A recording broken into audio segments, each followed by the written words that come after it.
So I'm not a Resident Evil fan, but even I can tell that Netflix's 8-episode Resident Evil series is not Resident Evil. I did not like this show. There was the occasional glimmer of potential, but for the most part it was pretty excruciating. For some reason, GameSpot gave this a 9 out of 10, but for me it's probably a 3 out of 10. So what's the storyline?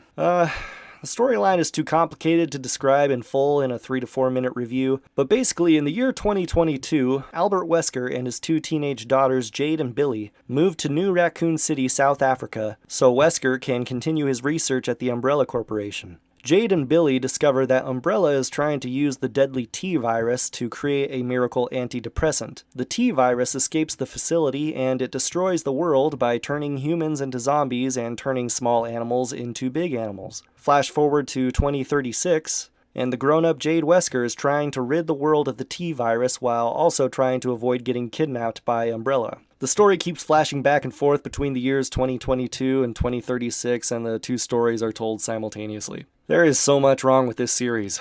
The first problem is that it isn't zombie survival horror like the video game series. Instead, it is a derivative dystopian young adult novel that happens to have the occasional zombie show up. It seems designed to appeal to young teenagers. At the same time, however, the show can get extremely violent, so I don't know who the intended audience is. The audience that will genuinely enjoy the bloody zombie action is not the same audience that will be invested in watching teenage girls struggle to fit in at their new high school and complain about how dad works too hard. This series violently shifts tones, where in one moment it feels like an episode of Degrassi, then in the next moment we're seeing people being cut up by chainsaws with blood spraying everywhere. There are times when you think, okay, now it's getting good, now it feels like Resident Evil, and it's gone. Then we're back to angsty teenagers making silly jokes about boys and Zootopia porn? The soundtrack goes from typical horror music to breathy pop music with lyrics that are way too on the nose. Like, my heart has teeth and it'll bite you. Just bleh.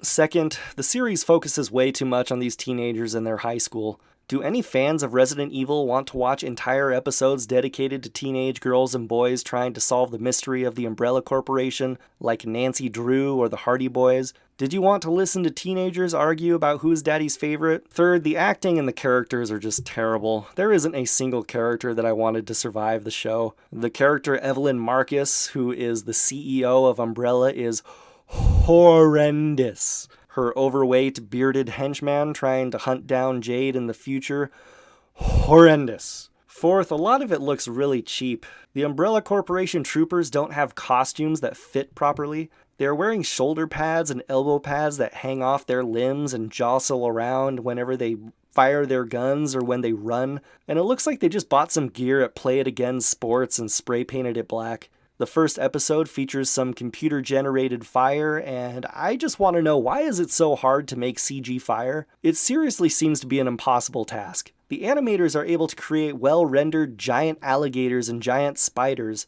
but make realistic CG fire? Well, that's just science fiction. I kid you not, there's a scene where a zombie rips off its own hand to get out of handcuffs, and then as soon as it's out, it jumps on someone and it has both of its hands back. Fifth, there are huge gaps in logic. Teenagers and their hacker boyfriend are able to sneak into the Umbrella research facility undetected, and there isn't a single security guard on campus. An alarm gets tripped and it takes 20 minutes for police to show up. A high school boy can just hack the Umbrella Corporation anytime he wants from his laptop. He can hack cameras, doors, firewalls, whatever the plot needs him to get past.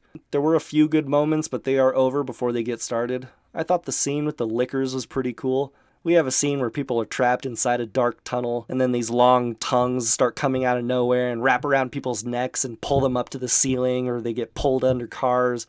The special effects weren't very good, but it was reminiscent of the scene from Jurassic Park 2 where the raptors are picking off the hunters one by one in the tall grass, and it was kind of cool. The show ends with a whimper. It ends on a cliffhanger, nothing gets resolved, and we get no answers to the questions that are raised, so yay, Season 2. Overall, I'm very disappointed. I don't recommend it. Today's movie quote is, "You don't want to get mixed up with a guy like me. I'm a loner, Dottie. A rebel."